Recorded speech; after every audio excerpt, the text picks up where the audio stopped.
आप देख रहे हैं न्यूज हिमाचल लाइव।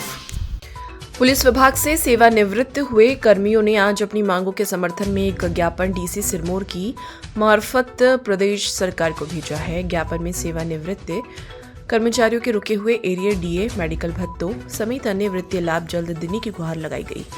मीडिया से रूबरू हुए सेवानिवृत्त पुलिस कर्मचारियों ने बताया कि उन्हें बढ़े हुए वित्तीय लाभ समेत एरियर व सालों से मेडिकल बिलों का भी भुगतान नहीं हो पाया है। हाल ही में सेवानिवृत्त हो रहे पुलिस कर्मचारियों को उनका हक भी नहीं दिया जा रहा है, जिसके चलते सेवानिवृत्त पुलिस कर्मचारी अपना व अपने परिवार का पालन पोषण करने में भारी परेशानियों का सामना कर रहे हैं। पेंशनरों का आरोप है कि यह पहली सरकार उन्होंने देखी है जो पेंशनरों के मेडिकल बिल समेत एरियर तक जारी नहीं कर पा रही है। उन्होंने प्रदेश सरकार से एक मुश्त एरियर देने की गुहार लगाई है।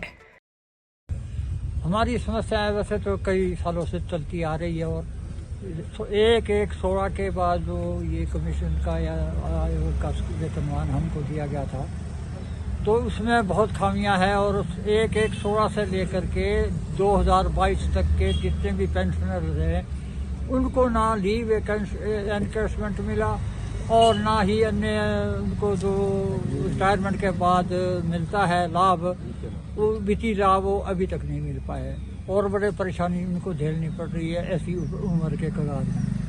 और इसके बारे में कई बार हम मिल चुके हैं, जो भी हमारी मांगे थी, लेकिन अभी तक जो है ना मुख्यमंत्री हमारे को ने अभी तक ना बुलाया है संगठन के पदाधिकारियों को और ना ही इस विषय में कोई अभी तक कोई निर्णय निकला है।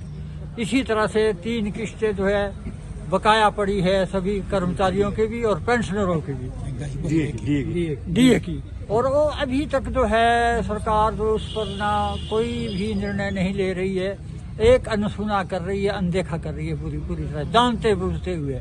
जबकि डीए हमेशा मेरे साथियों को पता है, मेरे बुजुर्गान को पता है इनको कि हमेशा दीपावली पर या किसी स्टैंडर्ड जैसे 26 जनवरी है, 15 अगस्त है, ऐसे त्योहारों पर जरूर दिया जाता था कर्मचारियों को। सारे हिमाचल प्रदेश में हर डिस्ट्रिक्ट में पेंशन एसोसिएशन के नुमाइंदे जो हैं वो हर डिस्ट्रिक्ट में डीसी को मिलेंगे और अपना मेमोरेंडम सीएम साहब को उनके थ्रू भेजेंगे। और इस प्रेस वालों को पता है कि हमने बार बार प्रेस में दिया है कि हमको हमारे एरियर जो हैं वो नहीं मिल रही है। जैसे आपको बताता हूं कि 1/16 से डिवीजन हुआ, पिछली सरकार ने जाने से पहले अपने वो जो है रिवीजन के ऑर्डर 1/16 से किए थे, एम्प्लॉयज के भी और पेंशनर्स के भी, तो उसमें बहुत सारी खामियां भी थी।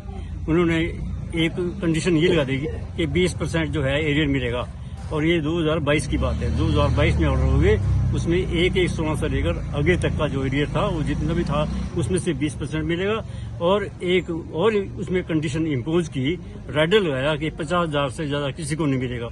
वो भी एक बहुत बड़ी खामी थी क्योंकि लोगों के एरियर ज्यादा थे और उन्होंने अपना पीछा छुड़वाने के लिए सिर्फ कंडीशन लगा दी 50,000 की।